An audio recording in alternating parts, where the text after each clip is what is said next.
All right, let's talk about exploring the self.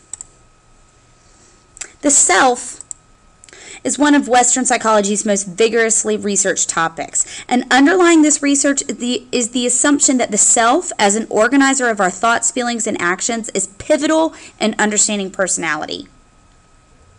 One example of research on the self is the study of possible selves. It explores people's visions of the self as they dream of becoming. So basically, who do you want to be?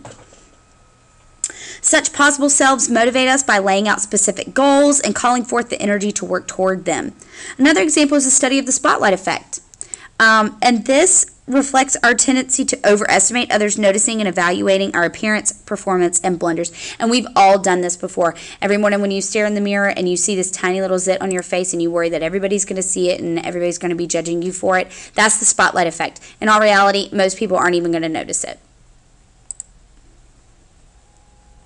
People who have high self-esteem have fewer sleepless nights, they're less conforming, are more persistent at difficult tasks, they're less shy, anxious, and lonely, and they're just plain happier.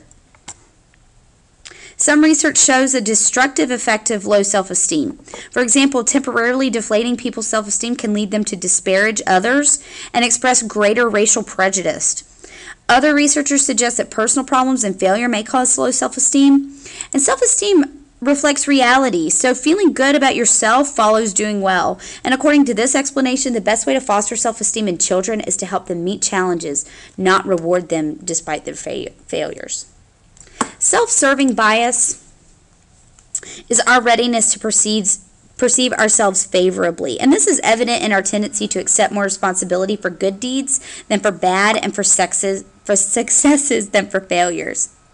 Most people also see themselves as better than average. Defensive self-esteem is fragile and it focuses on sustaining itself, which makes failure and criticism feel threatening.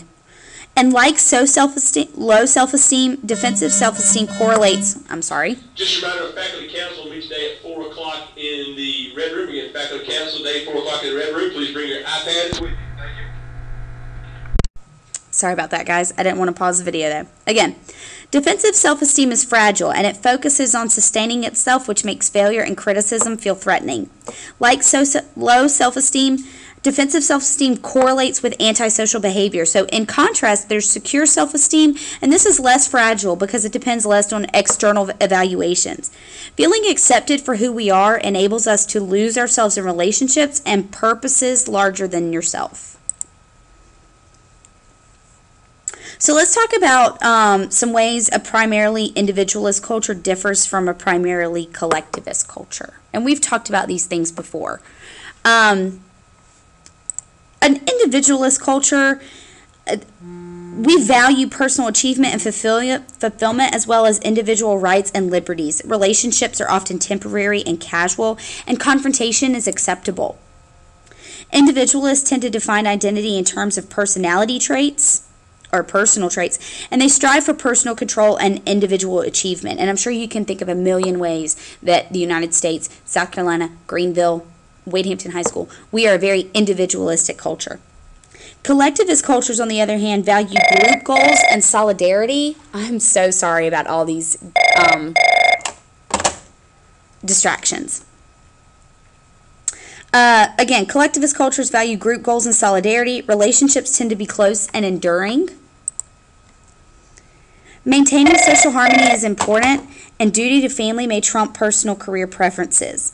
Collectivists derive their identity from belonging, and one life's task is to maintain social connections, fit in, and perform one's role.